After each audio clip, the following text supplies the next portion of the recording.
tried so hard and got so far, but in the end, it doesn't even matter.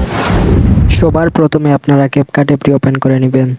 দেন এখান থেকে new প্রজেক্টে click করে আপনার ইচ্ছে মতো ভিডিও বেছে নেবেন। এখান থেকে আপনারা ভিডিও এর ক্লিপগুলো নিয়ে নেবেন। দেন আমি ভিডিও থেকে কয়েকটি ক্লিপ নিয়ে নিছি। তারপর আপনারা এই হোয়াইট লেয়ারটিতে ক্লিক করবেন। ক্লিক করার পর আপনাদের সামনে কয়েকটি অ্যানিমেশন শো করবে। এখান থেকে আপনাদের ইচ্ছে মতো অ্যানিমেশনটি বেছে নেবেন। আমি প্রথম লেয়ারটিতে একটি অ্যানিমেশন সেট করে দিলাম। দেন আমি 2 নাম্বার লেয়ারটিতে আরেকটি অ্যানিমেশন দিয়ে দিলাম।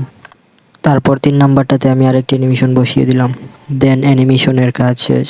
এখন নিচ থেকে এই অডিওতে ক্লিক করে নিব। তারপর এখান থেকে সাউন্ড এফএক্স ওইটাতে ক্লিক করে নেবেন। দেন সাউন্ড ইফেক্টে ক্লিক করার পর আপনাদের সামনে অনেকগুলো সাউন্ড ইফেক্ট শো করবে। দেন প্রথমে আপনারা ভিডিওতে যে অ্যানিমেশনগুলো অ্যাড করেছিলেন সেটার সঙ্গে মিল রেখে এখানে যে কোনো একটি ইফেক্টস বসিয়ে দিবেন। দেন আপনার ভিডিওতে যেই এফএক্টস প্রয়োজন ওই এফএক্টসটি খুঁজে বসিয়ে নেবেন। দেন আমি আমার মতো করে আমার ভিডিও অনুযায়ী এফএক্টসগুলা বসিয়ে নিচ্ছি।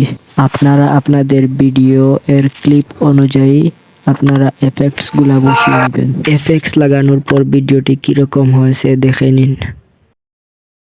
I tried so hard and got so